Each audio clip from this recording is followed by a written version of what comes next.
उसने खुद के लिए कुछ नहीं मांगा। होटल में वेटर बनकर काम किया, सिर्फ इसलिए कि उसकी पत्नी अफसर बन सके। सपना पूरा हुआ, लेकिन उसी होटल में ड्यूटी के दौरान उसने अपनी अफसर पत्नी को किसी और अधिकारी के गले लगे देखा। वो पल उसके लिए सब कुछ तोड़ गया, और वहीं से एक वेटर की सबसे बड़ी लड़ाई शुरू हुई। इस कहानी की पूरी सच्चाई जानने के लिए वीडियो को अंत तक जरूर देखिए। शहर बहुत बड़ा नहीं था, लेकिन सपनों से भरा हुआ था। सुबह होते ही सड़कों पर गाड़ियों का शोर, चाय की दुकानों से उठती भाप और दफ्तरों की तरफ भागती भीड़, सब कुछ रोज जैसा ही था। इसी शहर की एक गली में एक साधारण से किराए के कमरे में सूरज की जिंदगी चल रही थी।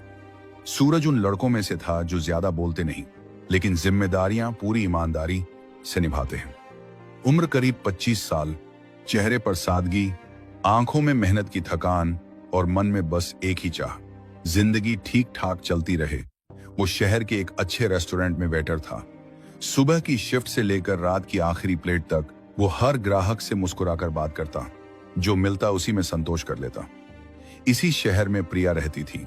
प्रिया पढ़ाई में तेज थी, सोच बड़ी थी, सपने ऊंचे थे। वह चाहती थी कि उसकी पहचान सिर्फ किसी की पत्नी बनकर ना रहे, बल्कि अपने नाम से हो। सूरज और प्रिया की मुलाकात किसी फिल्मी अंदाज में नहीं हुई थी। ना कोई बारिश, ना कोई गाना, बस परिवारों ने देखा लड़का ठीक है, लड़की समझदार है, और शादी तय हो गई। शादी के बाद दोनों एक छोटे से कमरे में रहने लगे।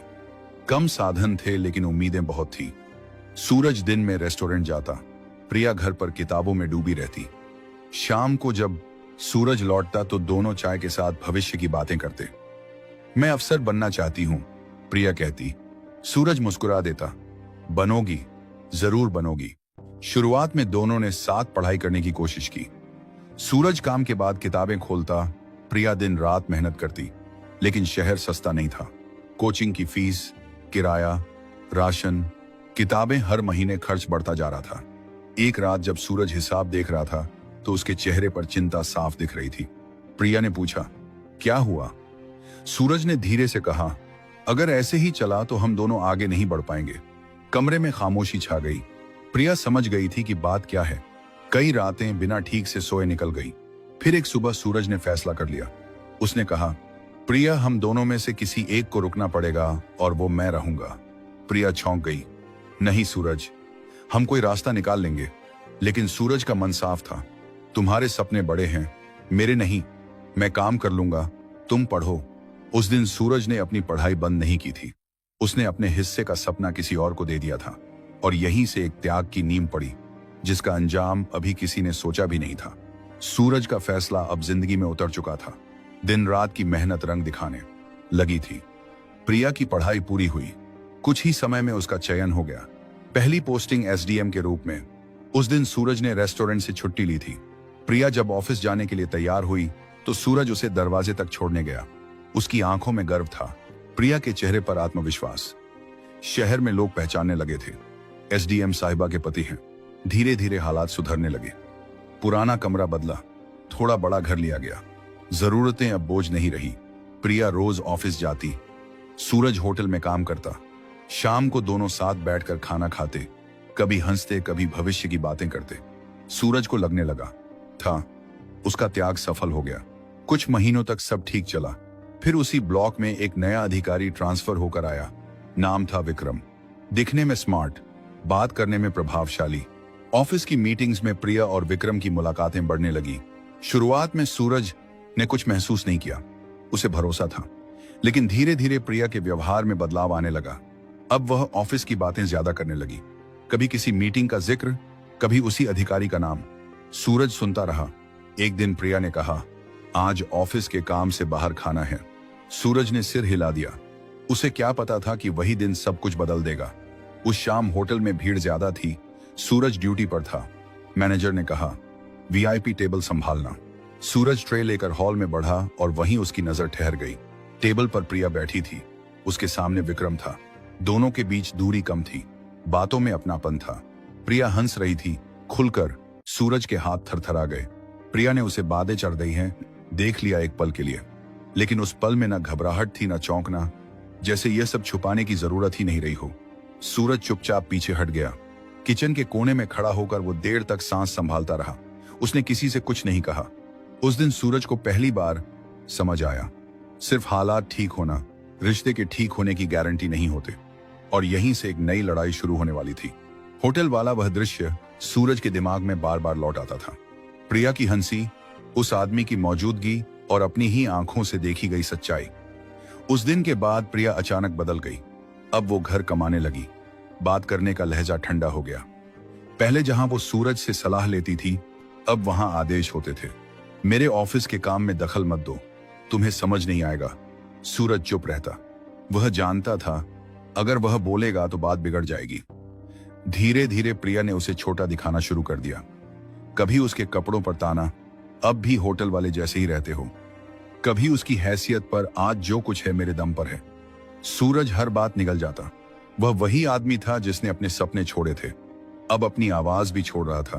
प्रिया अब खुलकर देर रात आने लगी। कभी फोन नहीं उठाती, कभी कहती मत पूछो, थक जाती हूं। एक दिन सूरज ने हिम्मत करके पूछा, क्या हम पहले जैसे नहीं रह सकते? प्रिया ने बिना देखे कहा, वक्त बदल गया है सूरज, लोग बदल जाते हैं। उस रात सूरज देर तक बैठा रहा। अगले दिनों में मानसिक यातना बढ़ती चली गई। प्रिया उसे सबके सामने नीचा दिखाने लगी। मेहमानों के सामने ताना, ऑफिस वालों के सामने अनदेखी। वो जानबूझकर कहती, यह बस होटल में काम करते हैं। सूरज भीतर से टूटता गया। उसने खुद को बदल लिया। अब वह कम बोलता, सीधे नजर नहीं मिलाता। हंसी जैसे चेहरे से गायब हो गई। वो पहले जैसा सूरज नहीं रहा।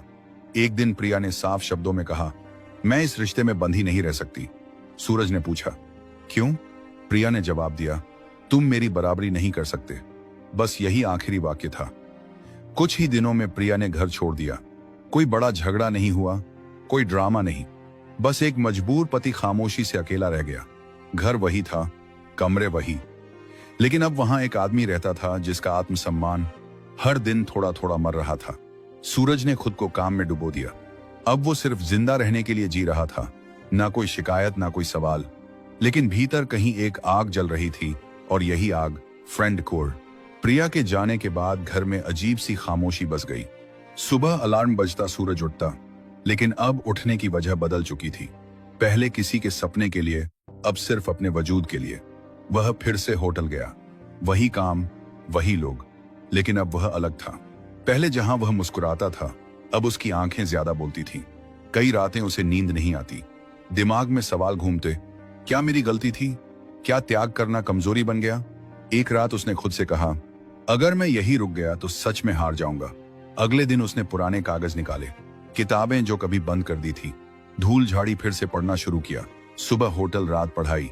दिनों तक कोई बदलाव नहीं दिखा, लेकिन सूरज रुका नहीं। कभी कभी लोग समाज पढ़ाइए ताना मारते। पत्नी अफसर थी, छोड़कर चली गई। सूरज सुनता चुप रहता। अब वह बहस नहीं करता था, वो खुद को गढ़ रहा था। शहर में वही हलचल थी, लेकिन सूरज की दुनिया अब एक कमरे तक सिमट गई थी। धीरे धीरे उसकी सोच बदलने लगी। अब वह सिर्फ दुखी पति नहीं था, वो एक सीखता हुआ आदमी बन रहा था। उसे समझ आने लगा, प्यार से बड़ा आत्मसम्मान होता है। उसने अपने व्यवहार में बदलाव किया। अब वो झुकता नहीं था, कम बोलता लेकिन साफ बोलता। कुछ महीनों बाद उसने नौकरी बदल ली। कम पैसे लेकिन समय ज्यादा। समय जो अब उसकी सबसे बड़ी पूंजी था। वह हर दिन खुद को थोड़ा बेहतर बनाता। कभी थकता, कभी टूटता, लेकिन रुकता नहीं। एक दिन उसने शहर की सड़क पर चलते हुए एक पोस्टर देखा, किसी प्रतियोगी परीक्षा का। उसने पोस्टर देर तक देखा, फिर मन ही मन कहा, शायद यही रास्ता है। उस रात उसने ठान लिया, अब जो भी होगा अपने दम पर होगा। वह जानता था आसान नहीं होगा, शायद कई साल लगेंगे, लेकिन अब उसके पास खोने के लिए कुछ नहीं था। और जब इंसान के पास खोने को कुछ नहीं रहता, तो वह डरना छोड़ देता है। सूरज ने डर छोड़ दिया था। अब वह धीरे धीरे खुद को वापस पा रहा था, और कहीं दूर एक दिन उसका सामना फिर से उसी दुनिया से होना था जिसने उसे तोड़ा था। समय किसी के लिए नहीं रुकता, लेकिन कुछ लोगों को वो चुपचाप गढ़ता रहता है। सूरज के लिए वक्त आसान नहीं था। पूरे 10 साल तक सुबह काम, रात पढ़ाई, बिना किसी शोर के। कई बार लगा सब बेकार है, कई बार लगा वो देर कर चुका है, लेकिन उसने रुकना नहीं सीखा। और एक दिन वही हुआ जिसकी उसने किसी से चर्चा तक नहीं की थी। सूरज का चयन हो गया, पुलिस सेवा। कोई जश्न नहीं मनाया गया, कोई फोन नहीं किया गया। उसने बस आईने में खुद को देखा, वही आदमी, लेकिन अब नजरें झुकी हुई नहीं थी। समय बीतता गया, ईमानदारी से काम, बिना दबाव, बिना सिफारिश। धीरे धीरे उसकी पहचान बनने लगी। और फिर एक दिन वो आदेश आया, एसपी के रूप में उसी जिले में तैनाती, उसी शहर में जहां उसने सब कुछ खोया था। पहले दिन ऑफिस पहुंचा, फाइलें, अधिकार, सलामी। लेकिन सूरज के चेहरे पर कोई घमंड नहीं था। कुछ ही हफ्तों में उसे कई पुरानी फाइलें सौंपी गई। उनमें से एक फाइल ने उसका ध्यान खींचा। जमीन घोटाले की जांच, फर्जी आदेश, दबाव में पास की गई फाइलें। नाम सामने आया विक्रम और साथ में कुछ दस्तावेजों पर प्रिया के हस्ताक्षर। सूरज ने फाइल बंद की, गहरी सांस ली। यह बदला नहीं था, यह कानून था। उसने जांच शुरू करवाई, सबूत इकट्ठा हुए, रिकॉर्ड खंगाले गए। कोई निजी मुलाकात नहीं, कोई आरोप नहीं, सिर्फ नियम। एक दिन दोनों को नोटिस भेजा गया। ऑफिस में प्रिया सूरज के सामने खड़ी थी। वर्दी में उसकी आंखों में पहली बार घबराहट थी। विक्रम की आवाज कांप रही थी। सूरज ने उन्हें देखा, लेकिन कुछ नहीं कहा, सिर्फ फाइल की तरफ इशारा किया। कानूनी प्रक्रिया पूरी हुई। विक्रम निलंबित हुआ, प्रिया पर कार्रवाई हुई। कोई अपमान नहीं, कोई बदला लेने वाला वाक्य नहीं, बस न्याय।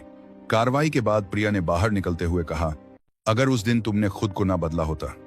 सूरज ने पहली बार शांत आवाज में जवाब दिया, मैं तुम्हारे लिए नहीं बदला, मैं अपने लिए खड़ा हुआ। प्रिया चुप रह गई। सूरज अपनी कुर्सी पर बैठा, खिड़की से बाहर देखा। शहर वही था, सड़कें वही, लेकिन अब वो आदमी बदल चुका था, जिसे कभी मजबूरी ने चुप कराया था। आज उसी मजबूरी से उसकी पाचाड़ बॉन्सा में देखते हूं। ताकत बनी थी और यही उसकी असली जीत थी। जांच आगे बढ़ चुकी थी। जो नाम पहले फाइलों में दबे थे, अब खुलकर सामने आ रहे थे।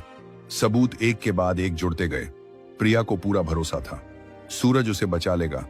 वह जानती थी कि सूरज अब एसपी है। उसका एक इशारा बहुत कुछ बदल सकता था। जांच के दौरान प्रिया ने कई बार पुराने रिश्ते का सहारा लेने की कोशिश की, कभी संदेश, कभी मुलाकात की गुजारिश, लेकिन सूरज हर बार सिर्फ फाइल देखता रहा। न कोई मुलाकात, न कोई निजी बात। जांच पूरी हुई, रिपोर्ट साफ थी, प्रिया दोषी पाई गई। सरकारी आदेश निकला, निलंबन और साथ ही 3 महीने की न्यायिक हिरासत। जिस दिन प्रिया को हिरासत में लिया गया, पूरे शहर में सनसनी फैल गई। लोग वही थे जो कभी तारीफ करते नहीं थकते थे, अब वही कहते अफसर होकर भी बेईमानी। इज्जत जो सालों में बनी थी, कुछ घंटों में डूब गई। प्रिया को अब भी उम्मीद थी, सूरज कुछ करेगा, लेकिन सूरज ने कुछ नहीं किया। जेल की 4 दीवारी में प्रिया पहली बार अकेली पड़ी थी। विक्रम भी अब उसके साथ नहीं था। जांच का दबाव बढ़ा तो वह चुपचाप उसकी जिंदगी से निकल गया। ना कोई फोन, ना कोई सहारा। प्रिया टूट चुकी थी। जेल से छूटने के बाद उसने आखिरी कोशिश की। वो सूरज के घर पहुंची। दरवाजा खुला, सूरज सामने खड़ा था, शांत, स्थिर। प्रिया की आवाज कांप रही थी, मैं गलत थी, लेकिन अब मेरे पास तुम्हारे अलावा कोई नहीं है। सूरज ने उसे देखा बहुत देर तक, फिर बोला, धीरे लेकिन बेहद साफ, जब तुमने मुझे छोड़ा था तब भी मैं अकेला था। प्रिया की आंखों में आंसू आ गए, तब तुम सही थी। सूरज ने आगे कहा, और आज मैं। प्रिया कुछ कहना चाहती थी, लेकिन शब्द नहीं बचे थे। सूरज ने आखिरी बात कही, गलत के साथ खड़े होना मेरी वर्दी नहीं, मेरी जिंदगी के भी खिलाफ है। दरवाजा बंद हो गया। प्रिया वही खड़ी रह गई। जिस आदमी को उसने कभी कमजोर समझा था, वही आदमी आज सबसे मजबूत निकला।